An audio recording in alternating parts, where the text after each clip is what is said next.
நேயர்களே வணக்கம். நான் உங்கள் மார்சல் சிறப்பு நேர்காணலுக்காக நம்முடன் மூத்த பத்திரிகையாளர் திரு மணி இணைந்திருக்கிறார். அவர்களோடு பேசலாம். சார் வணக்கம். தமிழக வெற்றி கழகத்தின் இந்த மாதிரியான அணுகுமுறை, அவர்கள் தூய சக்தி அப்படின்னு முன்வைத்து கொண்டிருந்த அந்த கோஷத்துக்கு ஒரு களங்கத்தை கொண்டு வந்திருக்குது. ஓரளவு ஏற்படுத்தியிருக்கிறது என்பது உண்மை. இந்த தூய சக்தின்றது இதை செய்யாட்டி கூட அது ஒரு கோஷம் தாங்க. அதுக்கெல்லாம் ஒரு அர்த்தம் கிடையாது. இந்த அரசியல் களத்துக்குள்ள தூய சக்தின்றதுக்கெல்லாம் எந்த அர்த்தமும் கிடையாது.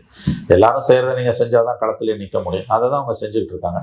இந்த இன்சிடென்ட், இந்த எம்எல்ஏக்கள் ராஜினாமா என்பது கண்டிப்பாக அந்த கட்சிக்கு ஓரளவு செட்பேக், பின்னடைவு, இமேஜ் பாதிக்கப்பட்டிருக்கு என்பது உண்மை. நான் ஒப்புக்கொள்கிறேன். இதுல இன்னொரு விஷயம், விஜய் அவர்கள் தனக்கு தேவையான செல்வாக்கு ஆதரவு பெற்றுட்டாரு, மெஜாரிட்டியை நிரூபிச்சுட்டாரு, அமைச்சரவையிலையும் இடத்த வாங்கிட்டாரு. அவங்க வெளில போக முடியாத அளவுக்கு கம்யூனிஸ்டுகள் நாங்க ஆதரவு கொடுப்போம், வாபஸ் வாங்க மாட்டோம்னு சொல்லிட்டாங்க. இன்னமும் அவருக்கு என்ன தேவை? இல்லைங்க, நல்ல கேள்வி இது. இப்போ அவருக்கு 118 தன்னோட நம்பர்ஸா இருக்கணும்னு அவர் விரும்புறாரு. இப்போ நீங்க பாத்தீங்கன்னா 107 அவங்க கிட்ட இருக்கு, 5 காங்கிரஸ் 112, 2 லெஃப்ட் வெளியில இருந்து ஆதரிக்கிறாங்க 116, விசிகா 2 118, ஐயுஎம்எல் 2 120, 1 வந்து அமமுக 121 இருக்கு. மெஜாரிட்டிக்கு 3 தான் கூட இருக்கு. இந்த நம்பர்ஸ் வந்து சேஃப்டி நம்பர்ஸ் கிடையாது. ஏதாவது காரணங்களால இது 1-2 குறையலாம், யாராவது செத்து போகலாம், அல்லது ஏதாவது கட்சி உடையலாம். இதுக்கெல்லாம் பாசிபிலிட்டிஸ் இருக்கு. ஸோ நீங்கள் ஒரு மினிமம் ஒரு 125 மார்ஷல், ஒரு 7, மினிமம் 7ஆவது இருக்கணும். தட்ஸ் குஷனிங் பீரியட்னுவாங்க. அது வந்து இல்லை இன்னைக்கு. ரெண்டாவது, இந்த ஆதரவு இவர்களை எந்த நேரமும் இவர்கள் வெளியேறலாம் என்ற எண்ணம் அவருக்கு இருக்கிறதுன்னு தான் நான் நினைக்கிறேன். அதுக்கு என்ன காரணம்னா, அவர் எடுக்க போகிற, நான் என்னுடைய கணிப்பு, அவர் எடுக்க போகிற சில முடிவுகள் இவர்களை கஷ்டப்படுத்தலாம் என்று கூட அவர் நினைக்கலாம். ஆனால் அதுக்கு வாய்ப்பு குறைவு. இவங்க அவ்வளோ சீக்கிரம் வெளியில வரமாட்டாங்கன்னு நான் உறுதியாக நம்புறேன். பட் அவரோட கணிப்பு என்னன்னா, ஏதாவது காரணங்களால இவங்க வெளியில போறாங்கன்னு வச்சுக்கோங்களேன், நம்பர்ஸ் இல்லை. அப்ப தனக்கு தேவையானதை இன்னும் கூட்டிக்கணும். 118 இல்லாட்டியும் ஒரு இப்போ இருக்க 107, ஒரு 112, ஒரு 113, 114 வரைக்கும், ஒரு 112 to 114 வரைக்கும் அது. ஏன்னா காங்கிரஸ் கண்டிப்பா போவாது 5 பேர். ஸோ இந்த நம்பரை 107லேருந்து அட்லீஸ்ட் ஒரு 112லேருந்து 114 வரைக்கும் அது கொண்டு போகணும்னு அவர் நினைக்கிறார். அதனாலதான் இந்த காரியம்லாம் நடக்குது. தன்னுடைய எண்ணிக்கையை உயர்த்துறதுக்கு அவர் விரும்புறாரு. ஏன்னா இந்த நம்பர்ஸ் ரொம்ப டெலிகேட் நம்பர்ஸ். 10 சீட்டு கூட ஜெயிச்சிருந்தா ஃப்ரீயா ஆண்டு இருக்கலாம். 10 சீட்டு குறைஞ்சிருந்ததுன்னா, 100 கீழே போயிருந்தா எதிர்கட்சியா உட்காந்து இருக்கலாம். 2 இல்லாம போய் மாட்டிக்கிச்சு, சிக்கிக்கிச்சு. அதனுடைய விளைவு தான். ரெண்டாவது விஷயம், இது கூட்டணி கட்சிகள் இது எப்படி பார்க்கும்? கூட்டணி கட்சியில இருந்து கண்டனங்கள் வர ஆரம்பிச்சிருச்சு. அது கூட்டணி கட்சியில இரட்டை வாயில வாக்குல பேசுறாங்க. சும்மா நாம்கேவாஸ் இதை கண்டிக்காம இருக்கக்கூடாதுன்னு கண்டிக்கிறாங்களே ஒழிய ஆதரவு வாபஸ் வாங்க வேண்டியதானே. யாருக்கிட்டே அந்த கருத்து வருமா? இன்னொன்னு, 15 நாள் தான் ஆகுது. அந்த எண்ணம் கூட யார் வாயிலையும் வராது உங்களுக்கு வந்து. அதனால அது கண்டிக்கிறதோட நிறுத்திப்பாங்க, அதை தாண்டி போக மாட்டாங்க. விஜய் அவர்கள் வந்த பிறகு அவர் மீதான எதிர் விமர்சனங்களை நிறைய வைக்க ஆரம்பிச்சிருக்காங்க. இன்னும் அவர் நிறைவேற்ற வேண்டிய வாக்குறுதிகள்லாம் நிறைய இருக்கு. இப்போவே இந்த ஆட்சியின் மீது அதிருப்தி வந்துட்ட மாதிரி ஒரு இம்ப்ரெஷனை கொண்டு வராங்க. இல்ல அது கொண்டு வர முயற்சி பண்றாங்க திமுக, அண்ணா திமுக. குறிப்பாக திமுக அந்த முயற்சியை மேற்கொள்ளுது. எனக்கு தெரிஞ்ச அந்த அதிருப்தி எல்லாம் வரல. இன்னைக்கு எலெக்ஷன் வச்சுங்கன்னா யாரும் சீட் அடிப்பாங்க. அது நீங்க விடணும், நீங்க எக்ஸ்போஸ் ஆக விடணும். நீங்க அதுக்கு தான் 6 மாசம் ஹனிமூன் பீரியட் இருந்தது. எனக்கு தெரிஞ்ச 6 மாசம் கூட இல்லை, நீங்க 1 வருஷமாவது நீங்க விடணும். அட்லீஸ்ட் 6 மாசமா நீங்க விடணும். அதுக்கு முன்னால ஏதாவது விஷமம் பண்ணி கவுத்தீங்கன்னா இப்ப இருக்கிறதும் திமுக அண்ணா திமுகவும் போயிடும். எழுதி வைத்துக் கொள்ளுங்கள். எடப்பாடி பழனிசாமியினுடைய நிலை எப்படி பாக்குறீங்க? தன்னுடைய எம்எல்ஏக்களை இப்படி இழந்து கொண்டு வருகிறார். அவரை கேட்கணுங்க, என்ன கேட்டுதாங்க பிரச்சனை? 10 வருஷமா தோல்விங்க. சுய பரிசோதனையே அவங்க வாயில இருந்து வரமாட்டேங்க. அவர் மட்டும் காரணம் இல்லைன்னு நான் ஒத்துக்கிறேன். ஆனா அவர் பிரதான காரணம். ஒரு கட்சியோட பெரிய தோல்விக்கு ஒரு தலைவர் மட்டுமே காரணம் அல்ல, ஆனா தலைவர் ஒரு முக்கிய காரணம். எல்லாரையும் அவர் வெளியில அனுப்பிட்டே தானே இருக்காங்க. ஜெயலலிதாவும் எம்ஜிஆரும் இப்படி சகட்டு மேனிக்கு எல்லாரையும் வெளியில அனுப்பல, அரவணைச்சாங்க. எம்ஜிஆர்லாம் தன்னை விமர்சிச்சவங்களை ஊடு தேடி போய் பார்த்து கூட்டு வந்தாரு. அது ஒரு நாடகமா இருந்தாலும். ஜெயலலிதா தன்னை எவ்வளவோ விமர்சனம் பண்ணவங்கள, தமிழ்ல இருக்க எல்லா கட்டவாத்தையும் சொல்லி தன்னை திட்டினவங்களை கூட கட்சியில ஆட்சியில சேர்த்துக்கிட்டாங்க. அப்படி இருக்கும்போது இவரையா எல்லாரையும் வெளியில அனுப்பிட்டு இன்னைக்கு எதை பார்த்தாரு? ஒன்றுபட்ட அண்ணா திமுக இருந்திருந்ததுன்னா ஒரு 70 சீட்டா திமுக பின்னுக்கு தள்ளி 2வது கட்சியா வந்திருக்கலாம். அதையும் கோட்டை விட்டாங்கல்ல. சசிகலா உட்பட அவங்க சேர்த்துருக்கணும், அரவணைச்சிருக்கணும், விட்டுட்டாங்க. அதை பத்தி அவங்களுக்கு கவலையே இல்லைங்க. அதை சீரமைக்கணுன்ற கவலையும் இல்லை. இருக்கிறத வச்சு ஒரு 3வது கட்சியா தேவகோடா கட்சி இருக்குல்ல, அந்த மாதிரி ஒரு மூணாவது கட்சியை அப்படியே ஓட்டிட்டு போயிடலான்னு பார்க்குறாங்க. இன்னொரு தடவை ஆட்சிக்கு வரணுன்ற அந்த கில்லர் இன்ஸ்டிங்க்ட்னுவாங்க, அந்த வெறி அது இல்லை அவங்களுக்கு.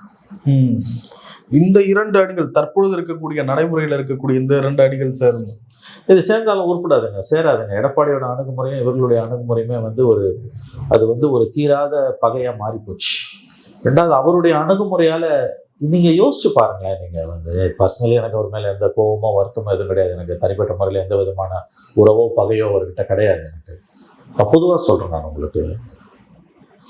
ஸ்டாலின் எல்லாரையும் அரவணைச்சார்ல, தோத்தாரு அது வேற விஷயம். எல்லாரையும் ஒரு உறுப்பினர் கட்சியை கூட சேர்த்தாரு. இவர் எல்லாரையும் வெளியில தானே அனுப்புனாரு.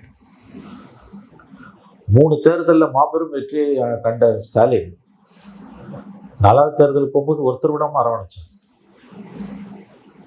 இவர் தொடர்ந்து 4 தோல்விகளை 3 தோல்விகளை இடைத்தேர்தல், பை எலெக்ஷன், லோக்கல் பாடி எல்லாத்தையும் தோத்து கட்சியில பல பேர் வெளியில போன பிறகும் யாரையுமே ஒரு சேர்க்க முயற்சியை பண்ணல. இது ஒரு பெரிய குறை இல்லையா உங்களுக்கு? வந்து சசிகலா எல்லாம் இவரை முதலமைச்சராக்கிட்டு போனாங்க. சிறையிலேருந்து வந்த பிறகு இந்த எலெக்ஷனுக்கு முன்னால ஒரு காம்ப்ரமைஸ் பண்ணியிருக்கலாம் இல்லையா? அவங்க ஒரு 3-4 தொகுதியில் உடைச்சிருக்காங்க ஓட்டை. அதே மாதிரி ஓபிஎஸ் சேர்த்துருக்கணும், கடைசி நேரத்தில் சேர்த்துருக்கணும். எல்லாரையும் நீங்க போக விட்டீங்கல்ல, அதோட பலன் தான் இது. ஆகவே இந்த அணுகுமுறை, நான் சொல்றது இந்த அணுகுமுறை தொடருமே ஆனால் எடப்பாடியால காப்பாற்ற முடியாது. இதை விட மோசமா போகும் கட்சி. நிர்வாக ரீதியாக நிறைய சிக்கல்கள் விஜய்க்கு இருக்கிறத பார்க்க முடியுது. அவர் கொடுத்த வாக்குறுதிகள் அதை எப்படி நிறைவேற்ற போறார், அரசியல் ரீதியாக சில விஷயங்களை எப்படி சமாளிக்க போறார், இதையெல்லாம் இருக்கு. மத்திய அரசு கிட்ட நிதி கேட்டு போறாரு, பிரதமரை சந்திக்கிறாரு. திமுக ஹேண்டில் பண்ண அளவுக்கு சென்ட்ரல் கவர்மெண்ட் ஹேண்டில் பண்ணுவாரு. அது பார்க்கணும் மார்ஷல். இப்பதானே வந்திருக்காரு. அது இல்லாமல் இப்போ எந்த விதமான ஜோசியமும் சொல்ல முடியாது. யார் ஆட்சிக்கு வந்தாலும் மத்தியில் இருக்கக்கூடியவர்கள் தமிழ்நாட்டை மாற்றாந்தாய் மனப்பான்மையுடன் தான் நடத்துகிறார்கள் என்பது நம்ம எல்லாருக்குமே தெரிஞ்ச விஷயம். கண்டிப்பாக அவங்க அணுகுமுறையில் மாற்றம் இருக்க போகிறது கிடையாது. அவங்க வந்து இன்னும் அதிகமாக நெருக்கடி கொடுப்பாங்க.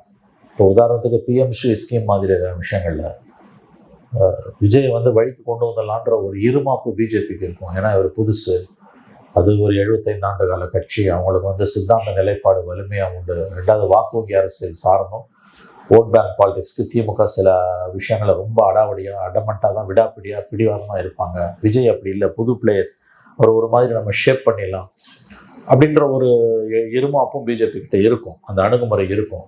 பட் இவர் எப்படி ஹேண்டில் பண்ண போறாருன்றது அது இப்போ நான் எப்படி சொல்ல முடியும்?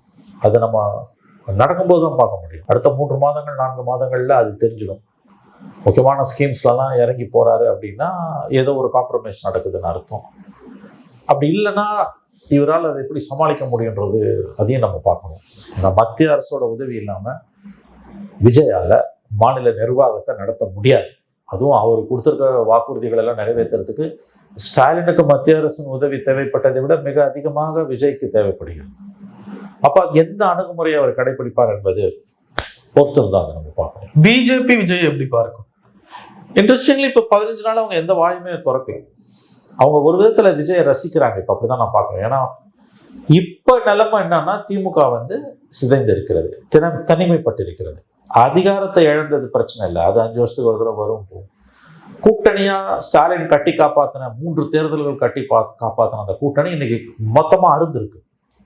லெஃப்ட் போயிட்டாங்க, ஐயுஎம்எல் போயாச்சு, விசிக போயாச்சு, காங்கிரஸ் போயாச்சு. கண்டிப்பா அடுத்த தேர்தலில் வந்து அது எப்போ நடந்தாலும் அவங்க விசிகாவோட தான் விஜயோட தான் பயணிப்பாங்களே தவிர அவங்க கண்டிப்பா ஸ்டாலின் கிட்ட போகிறது கிடையாது. அப்ப 2 தேர்தல்களில் தமிழ்நாட்டில் இருந்து காங்கிரஸுக்கு 10 சீட்டுன்னு சொலையா கொடுத்த திராவிட முன்னேற்ற கழகம் இன்றைக்கு முற்றிலுமாக தனிமைப்பட்டிருக்கிறது. இதை பிஜேபி ரசிக்குது, உண்மையிலே அவங்க ரசிக்கிறாங்க. விஜயோட இன்றைய எலிவேஷன், இந்த பதவி, அவருக்கு கிடைத்த பதவி, அவருடைய வெற்றியை பிஜேபி உள்ளுக்குள் ரசிக்கிறது. ஏன்னா திமுக பலவீனப்பட்டிருக்கிறது. பட் காலப்போக்கில் அடுத்து வரும் நாட்கள்ல அதை எப்படி அவங்க பார்ப்பாங்க, திமுக பிஜேபி கிட்ட ஒரு இணக்கம் வருமா? ஏன்னா இந்த 32 எம்பிக்கள் ஆதரவு பிஜேபிக்கு சில நேரங்களில் தேவைப்படும் பொழுது திமுக அதை எப்படி பயன்படுத்தி கொள்ளும், இதெல்லாம் நம்ம பொறுத்திருந்து பார்க்க வேண்டிய விஷயங்கள். இந்த விஜயை பிஜேபி எப்படி பார்க்கிறது என்றால் இப்பொழுது அது ரசித்து பார்க்கிறது விஜயை. ஏன்னா அவர் திமுகவை சிதைத்திருக்கிறார். இப்போதைக்கு அது அவங்களுக்கு போதும். நாளைக்கு விஜய் வளரும் பொழுது அவரை எப்படி சிதைப்பது, எப்படி அவர் கதையை முடிப்பது அரசியல் ரீதியா அதை அப்போ பார்த்துப்பாங்க. இன்றைக்கு விஜயை பிஜேபி எப்படி பார்க்கிறது என்றால் ரசித்து பார்க்கிறது. மகிழ்ச்சியுடன் பார்க்கிறது. ஏன்னால் இப்பொழுதைக்கு அவர் திமுகவை தனிமைப்படுத்தி இருக்கிறார். காங்கிரஸ் கூட்டணி அரசு தமிழ்நாட்டில் நடக்குது. என்ன அப்படி சொல்லணும், அமைச்சரவையில் அவர்கள் இடம்பெற்றிருப்பதால். கர்நாடகாவிலும் காங்கிரஸ் ஆண்டு கொண்டிருக்கிறது. மேகதாது விவகாரம் இப்போ எழுந்திருக்கிறது. எப்படி ஹேண்டில் பண்ணணும்னு நினைக்கிறீங்க தமிழ்நாடு கவர்மெண்ட்? ஒன்றும் ஹேண்டில் பண்ண முடியாது. சுப்ரீம் கோர்ட்டில் தமிழ்நாடு கேஸ் தோற்று போச்சு, மெயின் கேஸும் தோற்று போச்சு, ரெவ்யூ பெட்டிஷன் தோற்று போச்சு. ரெவ்யூ பெட்டிஷன் தோற்று போச்சுன்னா அடுத்து கியூரேட்டிவ் பெட்டிஷன், அதிலெல்லாம் வெற்றி பெறுவதற்கு 0.001% தான் வாய்ப்பு.